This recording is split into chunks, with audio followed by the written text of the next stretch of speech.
और अगर आपने इससे पहले वाले पार्ट नहीं देखे हैं तो कोई बात नहीं, क्योंकि यह पार्ट देखकर आपको बहुत मज़ा आने वाला है। तो आप मेरे साथ बने रहिए और आशा करता हूँ कि आपको मज़ा आएगा। कमेंट ज़रूर कीजिएगा प्लीज़। Thank you. अब कहानी शुरू करते हैं। मैंने थोड़ी देर में पेंटी पहनकर बाहर कदम रखा और मैंने अपना तौलिया अपनी कमर पर लपेट रखा था। कड़ा अभी भी मेरे हाथ में थी। सास हंस पड़ी। मैंने देखा कि मेरी बहू अभी भी खुद से नहीं लगा सकती है। इससे पहले कि मैं कुछ कह पाती उसने पास आकर मुझे तरकीब दिखाई। इसे सामने की तरफ बांधो, फिर इसे घुमाओ और फिर पट्टियों को अपने कंधे पर खींचो। फिर उसने एक थाली बनाई जिसमें गेहूं के आटे की 2 बड़ी लोई थी। सास मुस्कुराई और मैं गुलाबी हो गई। उसने आटे के गोले लिए, ध्यान से उन्हें मेरी वो के प्रत्येक प्याले में डाला, फिर अपनी हथेलियों का उपयोग करके उन्हें दबाया। यह एक अजीब क्षण था और मैंने अपनी आंखें बंद कर ली। अचानक ऐसा लगा कि मैं सचमुच एक लड़की हूँ। मेरी अपनी सास मेरे वो बड़े बड़े को दबा कर मुझे बहका रही है। उसने मुझे एक हल्का तमाचा दिया तो मैंने अपनी आंखें खोल दी। हर कदम के साथ मैं पीछे हटना चाहता था, लेकिन मैं एक तरह के सम्मोहन में था। मैंने अपनी बाहों को लगभग 3/4 लंबाई की बाहों में डाल दिया। मैं पलटी और सास ने हुक बंद कर दिए।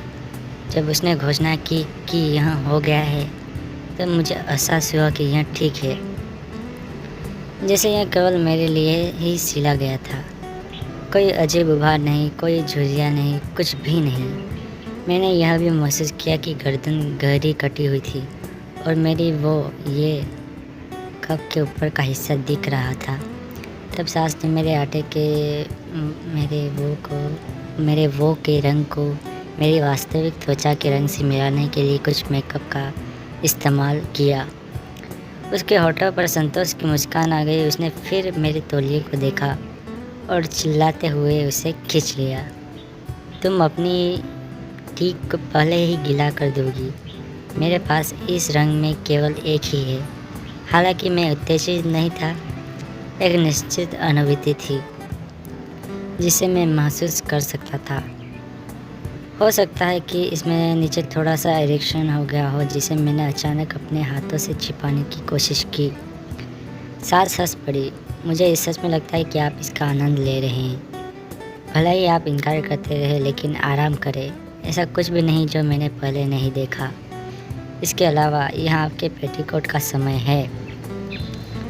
उसने लाल रंग की आंतरिक स्कर्ट तैयार की। जैसे ही उसने इसे अपनी कमर तक लाया, मैंने अंदर कदम रखा, लेकिन फिर मेरे पेट के बटन को उजागर करने के लिए इसे थोड़ा नीचे कर दिया गया। फिर उसने उसे जितना हो सके कस कर बांध दिया और मैं बेचैन से लगभग चीख पड़ा। मुझे आशा है कि मेरी असली बेटी तुम्हारे जितनी ही आदी थी। वह अपने पिता की बदौलत ऐसी कर रही है। इन सभी वर्षों में मुझे एक बेटी होने की याद आई, लेकिन मेरी बेटी ने अब तक जो एकमात्र अच्छा विकल्प चुना है, उसके लिए धन्यवाद। मैं अब अपनी तरफ से बेटी होने से नहीं चूकूँगा। मैं वादा करता हूँ कि मैं तुम्हें उससे ज़्यादा प्यार और लाड़ प्यार करूँगा। ऐसा लग रहा था कि वह अब भावनाओं के एक अजय प्रवाह में है। वह बात करते करते मुझे कपड़े बनाती रही। मेरे नाखून पिछली रात ही दाखिल किए गए थे, तो उसने बस पुराने रंग को हटा दिया, उन्हें गहरे लाल रंग में रंग दिया। जैसे ही मेरे हाथ सूख रहे थे, उसने 2 शंकु जैसे दिखने वाले को निकाल लिया। मैंने अपने पैर को लगभग पीछे खींच लिया, जैसा ही कि मैंने देखा कि यह क्या था, लेकिन उसने उसे कस कर पकड़ लिया और मुझे एक कठोर रूप दिया। वह मेरे पैरों में मेहंदी लगाने लगी। जब तक वह ऐसा करती, तब तक मेरे हाथ सूख चुके थे। वह अब मेरे हाथों और बाहों पर मेहंदी लगाने लगी थी। टांगों पर उन्होंने मेरे घुटनों से लेकर पंजों तक, बाजुओं पर उंगलियों से लेकर कोहनी तक डिजाइन बनाई थी। अब मेरे हिलने डुलने की स्थिति में भी नहीं था। इससे पहले कि मैं कुछ समझ पाता, सास ने अपने फ़ोन पर कुछ तस्वीरें ली और कहा, यह सुनिश्चित करने के लिए कि मेरी बहू हमेशा मेरी बात मानेगी, उसने फिर मेरा चेहरा बनाना शुरू कर दिया और मैं स्पष्ट रूप से 1 इंच भी आगे नहीं बढ़ सका। उसने मेरी बाहों को काट दिया और उन्हें एक लड़की का आकार दे दिया। आँखों को बढ़ाने के लंबे स्ट्रोक के साथ आईलाइनर का एक मोटा कोट, काजल मेरी पलकों को बाहर निकालने के लिए जो एक लड़के के लिए अजीब तरह से लंबी है, सोने और लाल रंग के दोहरे स्वर में आई शेडो। चूँकि मेरी त्वचा थोड़ी पीली है इसलिए उसने मुझे मोटा मेकअप की दिया। मेरी गाल की झुर्रियाँ अब स्पष्ट है और लाल हो रही थी।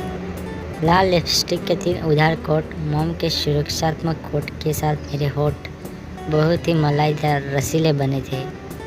यह सचमुच मेरे होठों को अलग रखने का प्रयास बना रहा था, क्योंकि उन्हें लगा कि वे गोंद से जुड़ गए हैं। वह अचानक पीछे हटी और एक टेबल से अपना फ़ोन उठाया। मैंने और चित्रों के लिए समय सोचा, लेकिन उसने स्क्रीन पर देखा और मुस्कुराई। उसने मेरी ओर कर दिया। मैं चौंक गया। उसने वास्तव में इसे कैमरे के साथ वहाँ रखा था और यह मेरे पूरे परिवर्तन को लड़की से लड़के बनने का रिकॉर्ड कर रहा था। फिर वह मुस्कुराई और तस्वीरें क्लिक की, लेकिन मेरे आश्चर्य के लिए इस बार उसने कुछ अपलोड किए। मैं चिल्लाया, लगभग रोया। वह इसके बजाय हंसने लगी और मेकअप को किसी भी तरह के नुकसान से बचाने के लिए मेरी आँखों को थपथपाया। तभी उसने मुझे अपना फ़ोन दिखाया। उसने वास्तव में तस्वीरें क्रॉप की थी। उसमें मेरा चेहरा नहीं था, न कहीं सिर्फ हाथ, चेहरे पर होठ, आँखें और बहुत कुछ ढकते थे, लेकिन कहीं पर भी मेरा पूरा चेहरा नहीं था। शुक्र है उसने उन्हें केवल अपनी मेहंदी और मेकअप कौशल दिखाने के लिए अपलोड किया था। लेकिन जिस बात ने मुझे डरा दिया वह यह थी कि उससे पहले कि वाह दुल्हन बनने लगा था मैं। जब तैयार हो जाए तो पूरी तस्वीरें पोस्ट करे। उसने मेरी घबराहट को पूरी तरह नज़रअंदाज कर दिया और अब उसने लापरवाही से दराज से एक भेदी बंदूक, यानी कि नाक और कान छिदवाने वाली बंदूक, मुझे पालन करने के लिए उसे बस इतना करना था कि तुम्हें पता है कि मेरे पास तस्वीरें हैं और मेरी बेटी भी करती है सही, इसलिए मैं दुनिया को बता सकती हूँ कि यह आपकी बहुत गहरी कल्पना थी और हमने आपको इसे जीने और इसे व्यक्त करने की मदद की। या आप मुझे वह करने दे सकते जो मैं कर रही हूँ और मैं वादा करता हूँ कि यह हमारे बीच रहेगा। मैं डर कर उसे घूरता रहा। फिर उसने बंदूक उठाई और मैंने बस अपनी आंखें बंद कर ली। मैं अब अपनी वास्तविक भावनाओं को नियंत्रित करने और अनदेखा करने के लिए इतनी कठोर कोशिश कर रहा था कि जब वह नाक छिदवाने वाली बंदूक ने मेरे कान के लोब को मुक्का मारा तो मैं भी नहीं झपका। आगे जो हुआ वह दर्दनाक था, लेकिन मैंने चिल्लाने की ठान ली थी। उसने मेरे कानों को एक एंटीसेप्टिक से साफ किया और बिना इंतज़ार किए मुझे भारी सुनहरे हुक सौंपे मुझे खुद पढ़ने के लिए कहा। मैंने अपने होठों को सहलाया। घर की किसी भी लड़की ने मुझे अब तक नहीं देखा था। वे उठे भी नहीं थे क्योंकि अभी भी सुबह थी। वे देर से उठे थे। सास ने अब मेरी नाक चेकी। अब मैं बहुत डर गया था। उसे ऐसा करने से रोकने के लिए चीखने चिल्लाने को भी तैयार है। आने वाले दर्द की वजह से नहीं, बल्कि बाद में दुनिया में नाक छिदवाने की शर्मिंदगी से कारण मैं कानों को समझा सकता था, क्योंकि आजकल लड़कों के लिए यह एक सामान्य बात है, लेकिन नाक नहीं। मैं कुर्सी के किनारे पर था, दौड़ने या चीखने या कुछ भी करने के लिए तैयार, लेकिन फिर उसका डायलॉग याद आया। दरवाज़ा बंद कर दिया गया है, आप दौड़ नहीं सकते। चीखे और लड़कियां यहाँ कभी भी होगी। यह देखकर कि आप इतनी दूर आ गए हैं, हो सकता है कि वे और भी बहुत कुछ करना चाहे। यह कहकर उसने नाक छिदवाने बंदूक से मेरे पेट के बटन को छेड़ दिया और फिर उसने मुझे एक विकल्प दिया। ठीक है, एक काम करते हैं, मैं तुम्हारी नाक नहीं छिदवाऊंगा, लेकिन तब मैं तुम्हारी नौसेना को भेजूँगा। ठीक है, मुझे लगता है कि आप दुबले पतले हैं, एक सुंदर नाभि है, यह वहाँ अधिक प्यारा लगेगा। और उसने मुझे एक बेली रिंग दिखाई जिसमें राजकुमारी शब्दों के साथ लटकी हुई चीज़ थी। उसने जारी रखा, इसके अलावा मैं अंतिम तस्वीर को ऑनलाइन पोस्ट नहीं करने की गारंटी भी नहीं दे सकता। मेरा मतलब है कि आप जानते हैं कि मैं एक ब्यूटिशियन हूँ और मुझे लगता है कि आपकी तस्वीरें वास्तव में मेरे व्यवसाय को बढ़ावा देगी। अभी मेरे ज़्यादातर क्लाइंट महिलाएं हैं, हो सकता है कि मुझे कुछ पुरुष भी मिलने लगे, इसलिए हाँ चलो नौसेना भेदी के साथ चलते हैं। मैं सहमत हूँ। मैं एक शब्द नहीं बोल सका, लेकिन मैं अपना सिर जोर से हिलाया। फिर मैंने अपनी पूरी हिम्मत जुटाई और उसे अपना नाक और कान दिखा दिए, अपना चेहरा घुमाया। वह फिर मुस्कुराई और वन छिदवाने वाले बंदूक रख कर कहा, जिसे तुम्हारी इच्छा मेरी प्यारी बहू। और उसने मुक्का मारा। इस बार मैं चिल्लाया, लेकिन उसकी हंसी ने दबा दिया। फिर उसने नथुने के साथ वही प्रक्रिया की। मुझे पहनने के लिए एक विशाल नाक की अंगूठी दी, लगभग एक चूड़ी के आकार का। हो सकता है कि वह इसका आनंद ले रही थी, क्योंकि मैंने इसे खुद पाने के लिए संघर्ष किया और खुद को और अधिक चोट पहुंचाई। मेरे ऊपर होठ के ठीक सामने 2 पन्ना पत्थर लटके हुए थे, इसलिए जब भी मैं बात करने या अपने होठों को हिलाने की कोशिश करता तो वे ब्रश करते, गुदगुदी करते और अपनी उपस्थिति का एहसास कराते। उसने तब घोषणा की कि हम मेरे बालों के लिए समय है। उसने कई बार मेरे बालों में कंघी की, फिर कई लंबाई के बाल बढ़ाए, जो तब तक मेरे अपने कंधे की लंबाई के बालों में पिन किए गए थे। एक केंद्र विभाजन बनाया गया था, फिर पीछे की पूरी लंबाई को स्टाइल किया गया। एक भारी बंद में बांध दिया गया, जिसे बाद में एक सुनहरे जाल से ढक दिया गया। पत्थर से जड़े पिन क्लिप से सुरक्षित कर दिया गया। मेरे बालों के बंटवारे में भांग टिक्का रखा गया, मतलब मांग में। नाक की अंगूठी से मेरे कानों के पीछे के बालों तक एक सोने की चेन जुड़ी हुई थी। आगे सोने का एक भारी हार आया। लाल कांच की चूड़ियों के 2 डिब्बे खोले गए। अब मेरी बाहें, उनमें से प्रत्येक में 12 चूड़ियाँ खेल रही थी।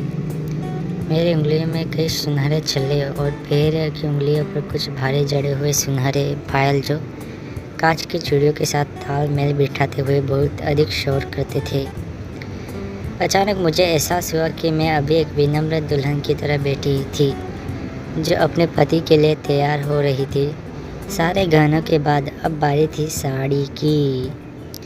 यह अत्यंत अलंकृत और भारी थी, शुद्ध रेशम में थी।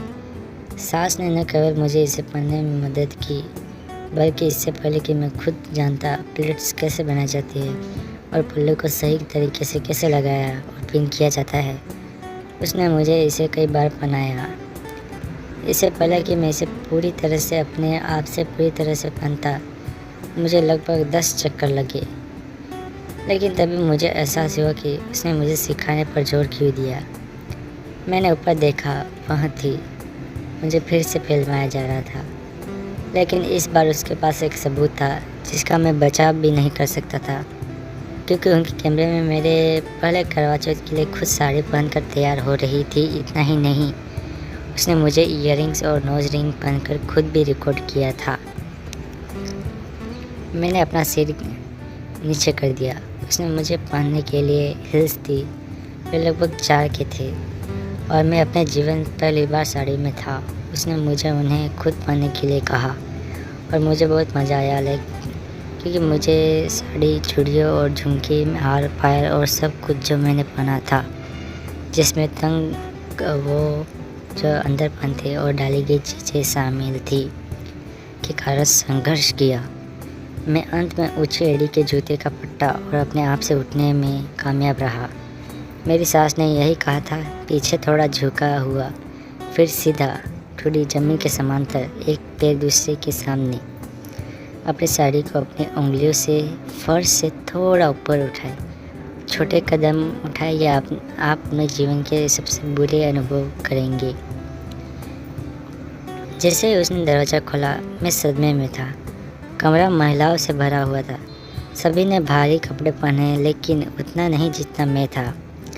स्पष्ट रूप से मैं वहाँ अकेली नई दुल्हन थी।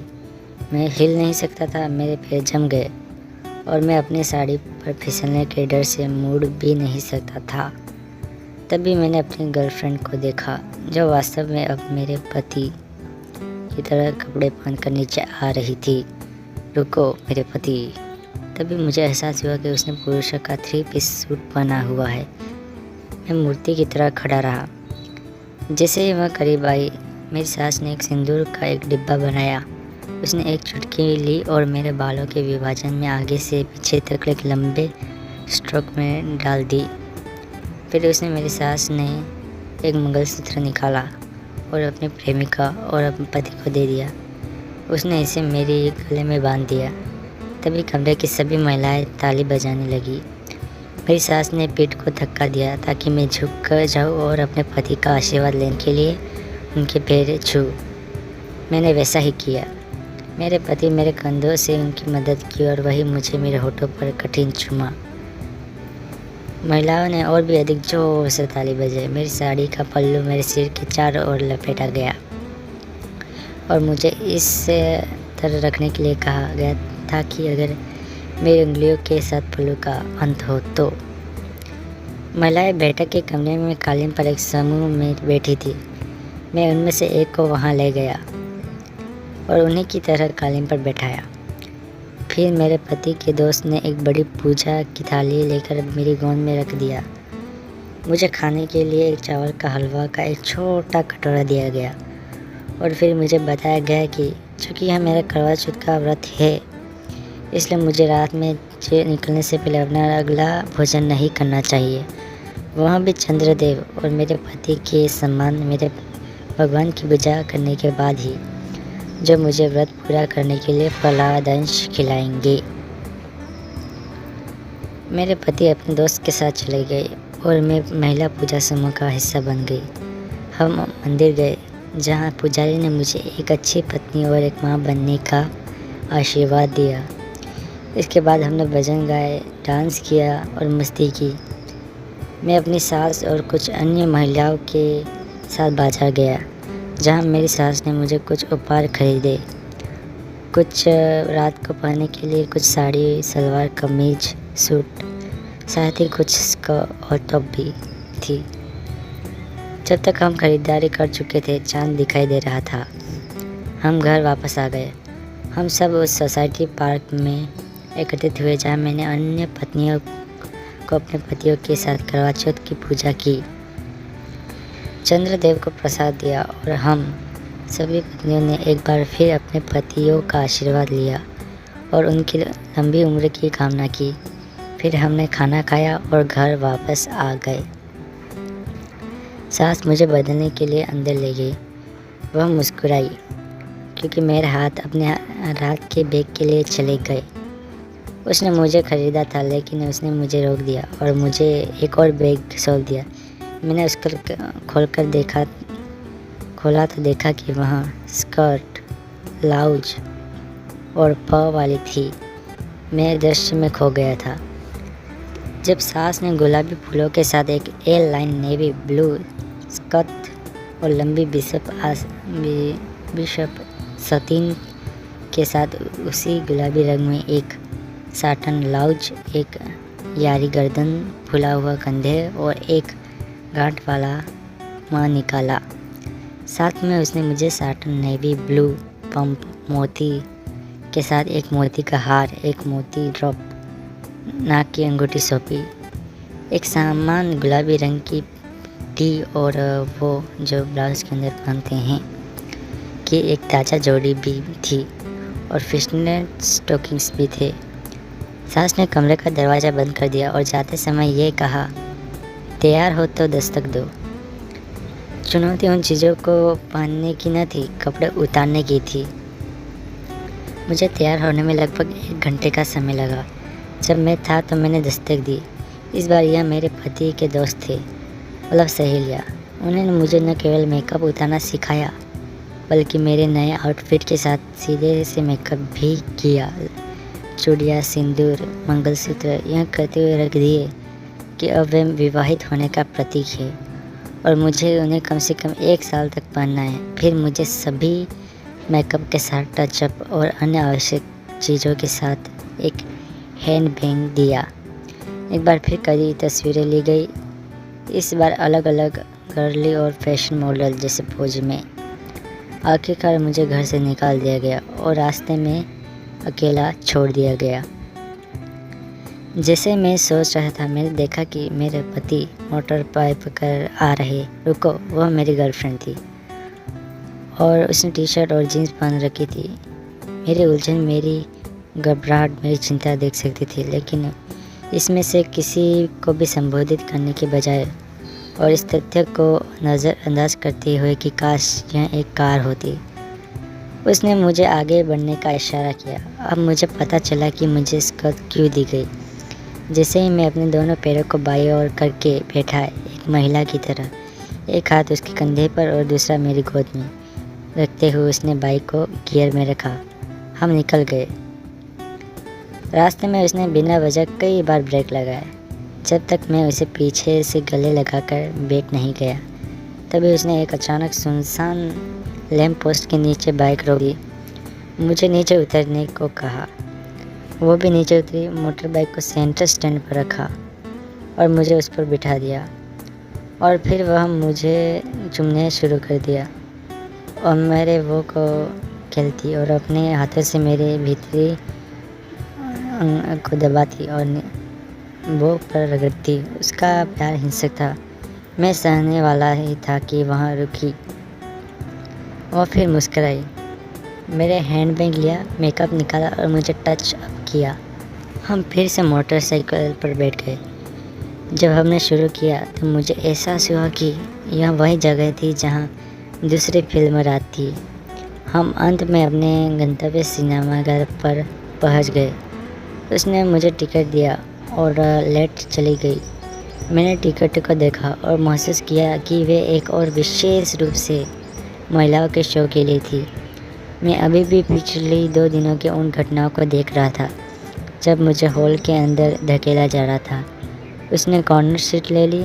फिल्म शुरू हुई और इस तरह एक बार फिर मैंने एक लड़की की भूमिका निभाते हुए हमारे प्यार का इजहार किया। Thank you very much. अगर आपको यह कहानी अच्छी लगी हो तो प्लीज़ मुझे कमेंट करके ज़रूर बताएं और मुझे यह ज़रूर बताएं कि आपको किस तरह की कहानी पसंद है। मैं ज़रूर आपकी पसंद की कहानी ज़रूर बनाऊंगी। Thank you very much. एक बार फिर मुलाकात होगी मेरे अगले वीडियो में। Okay, have a nice day. Good bye.